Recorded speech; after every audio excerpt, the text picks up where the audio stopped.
Hello friends, welcome to Geetha channel. இன்றைக்கி நம்ம சேனலில் சூப்பரான பால் கொழுக்கட்டை எப்படி பண்ணுறதுன்றதை பார்க்கலாம்.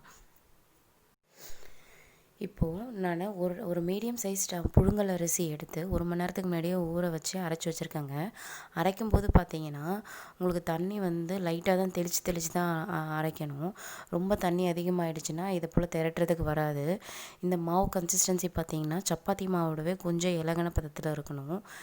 பாருங்கள், இப்போ நான் கையில் எப்படி திரட்டிகிட்டு இருக்கேன். இதே போல் திரட்டுற ஷேப்புக்கு வரணும். அது அப்படி இல்லைனாலும் நீங்கள் பாலாக கூட ஒரு ஸ்மால் சைஸ் பால் போல் கூட நீங்கள் பிடிச்சி போடலாம். இது நம்மளோட விருப்பம் தாங்க இந்த ஷேப்ஸ் கொண்டு வர்றது. ஸோ இது நீங்கள் கையில் கொஞ்சம் ஒட்டாத இருக்கிறதுக்கு கொஞ்சம் ஆயில் கூட தடவிக்கலாம். இது நீங்கள் பண்ண பார்த்தீங்களா அதுவே ஆட்டோமேட்டிக்காக கையில் உங்களுக்கு ஒட்டாது.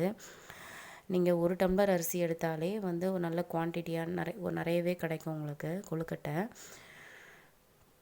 இது திரட்டுறது மட்டும்தாங்க இதுக்கு வேலை. மற்றபடி இதோட வேலை பார்த்திங்கன்னா ரொம்பவே ஈஸியாக இருக்கும் உங்களுக்கு.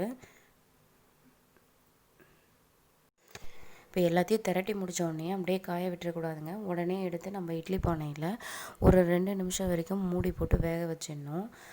ரொம்பவும் வேக விட்டால் ரொம்ப ஹார்டாகிடும். ஸோ 2 நிமிஷம் வரைக்கும் வேக விட்டாலே போதும்.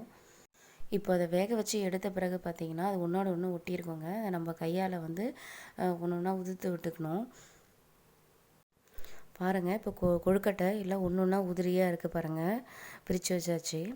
இப்போது அடுத்தது ஒரு பவுலில் 1/2 லிட்டர் பால் ஆல்ரெடி நான் காய்ச்சி வச்சுருக்கேன்.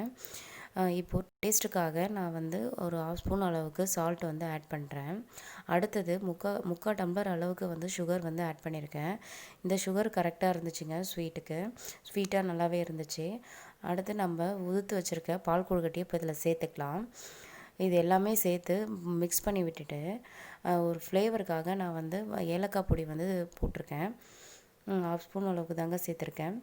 அடுத்தது ஆல்ரெடி நெய்யில் முந்திரி திராட்சையை வறுத்து வச்சுருக்கேன். அதையும் இப்போ நம்ம ஆட் பண்ணிக்கலாம். இப்போ இது நல்லா ஆட் பண்ணதும் அப்புறம் 2 ஸ்பூன் அளவுக்கு துருவின தேங்காய் சேர்த்துக்கிறேங்க. தேங்காய் பிடிக்கிறவங்க அதை சேர்த்துக்கலாம், இல்லைன்னா ஆப்ஷனல் தான் இது. இப்போ பாருங்கள், ஒரு கொதி இறக்கி வச்சுட்டேன். பாருங்கள், சூப்பரான சிம்பிளான நம்ம பால் கொழுக்கட்டை ரெடி ஆகிடுச்சு. இந்த வீடியோ உங்களுக்கு பிடிச்சிருந்தா நீங்களும் வீட்டில் இதே போல் ட்ரை பண்ணி பார்த்துட்டு எப்படி இருக்குன்ட்டு கமெண்ட்டில் சொல்லுங்கள். அதுக்கு முன்னாடி நம்ம சேனலை லைக் பண்ணுங்கள், கமெண்ட் பண்ணுங்கள், ஷேர் பண்ணுங்கள். மறக்காமல் சப்ஸ்கிரைப் பண்ணுங்கள்.